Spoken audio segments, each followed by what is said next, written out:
Hello and welcome to the news update on VOP TV. I'm Moses Humphrey. The presidential candidate of the Labour Party, LP, during the 2023 general elections, Peter Obi, on Wednesday addressed a press conference in Abuja, the capital of Nigeria. Obi used the medium to call on President Tinubu to come out and clarify the controversy surrounding his identity and academic records at the Chicago State University. He also spoke about the international embarrassment the incident has brought on Nigeria. Recall that the candidate of the People's Democratic Party, PDP, Atiku Abubakar, had secured release of Tinubu's education records from the CSU through a court subpoena against the disclosure by the president. The released records, which came first on October 3, showed that Tinubu's 1979 CSU certificate he submitted to the Independent National Electoral Commission, INEC, was different from samples of the certificate the university issued to students that same year. Atiku on Thursday, October 5, 2023, addressed a World Press Conference on the certificate saga. The lawmaker representing Issa Sabon Benin Federal Constituency of Sokoto State in the House of Representatives, Abdul Kadri Jalani Dambuga, is dead. A first-term member elected on the platform of the All Progressives Congress, APC, reportedly died on Wednesday after an illness. He died at 63 years, but the cause of his death is still unknown.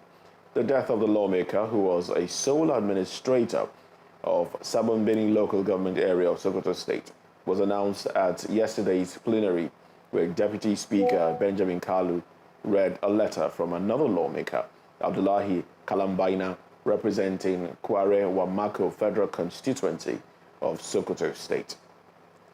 President Bola Tinubu yesterday mourned Dambuga. A statement by his special advisor on media and publicity, Ajuri Ngalali, said the president also sent messages of sympathy and condolence to the leadership and members of the House of Representatives over the lawmaker's demise. The Lagos State government has embarked on a round of demolition in the Lekki area of Lagos State. The exercise began on Wednesday as structures causing setback along the Ikota drainage channel were demolished. It was gathered that the owners of the affected structures had been served a series of contravention notices well over 2 decades ago. Also affected were similar structures at Gede communities in the Lekki Phase 2 area of the state. Residents in the state have been faced with increasing severe flooding in the past few months due to the incessant rainfall. Now, this resulted in the loss of lives and property damage. Governor Babajide Sanwo-Olu had on October 8 issued a 1-week quit notice to people who have illegally constructed shops and market stalls on drainages and unauthorized stores in some flooded areas in the state. The Nigerian military precision airstrikes have neutralized over 100 bandits on mass movement in Zamfara State. The bandits were said to have been burnt beyond recognition during an operation called Mop Them All. The Nigerian Air Force airstrikes, however, engaged, neutralized, and burnt over 100 of the terrorists with their motorcycles, while several others sustained various degrees of injuries. Confirming the incident, the spokesperson of the military in the state, Captain Ibrahim Yahaya, said the troops have succeeded in neutralizing the bandits in Dansadao forest of the state.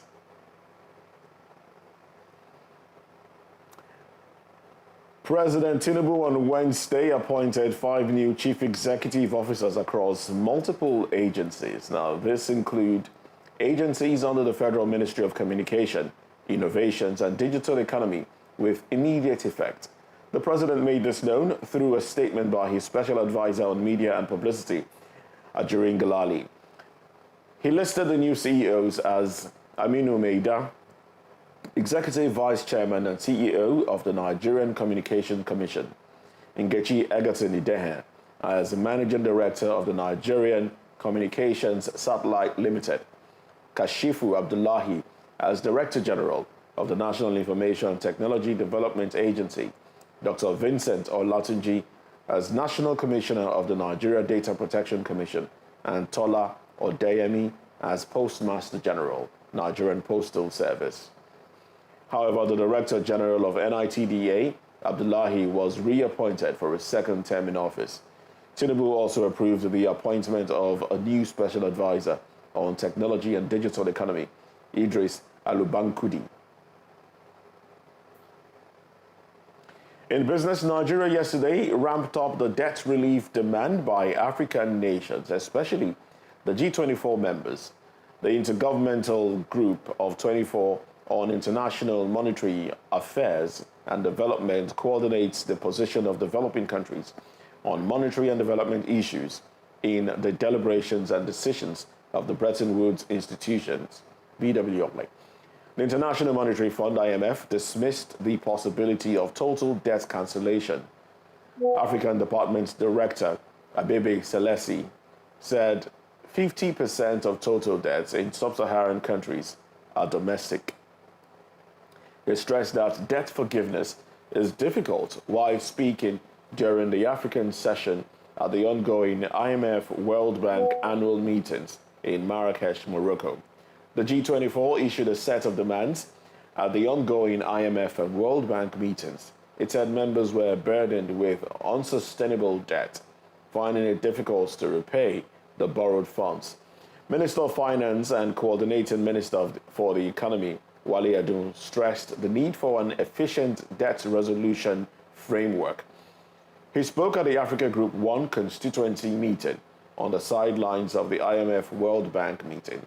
Edu and other finance ministers at the G24 meeting called for more concessional lending, especially for investment in global public goods and sustainable development, such as affordable water and energy. In foreign news, Brazil, which currently holds the rotating presidency of the UN Security Council, has called for a meeting of the body to discuss the ongoing conflict between Israel and Hamas. The meeting is scheduled for Friday. Brazil previously called an emergency meeting on the Security Council on Sunday, the day after Hamas launched a surprise attack on Israel. Israeli forces say 1,200 people, most of them which were civilians, were killed in the onslaught, the worst in the country's history. More than 338,000 people in the enclave have been displaced, according to the United Nations. At Sunday's Security Council meeting, members were divided over policy concerning Israel and the Palestinians. Earlier on Wednesday, Brazilian President Luiz Inácio Lula da Silva called for urgent international action to protect both Palestinian and Israeli civilians, especially children. And that's the news update on VOP TV. We'd like you to subscribe and engage us on YouTube. We are Voice of the People TV, and on other social media channels, we are at VOP TV Live.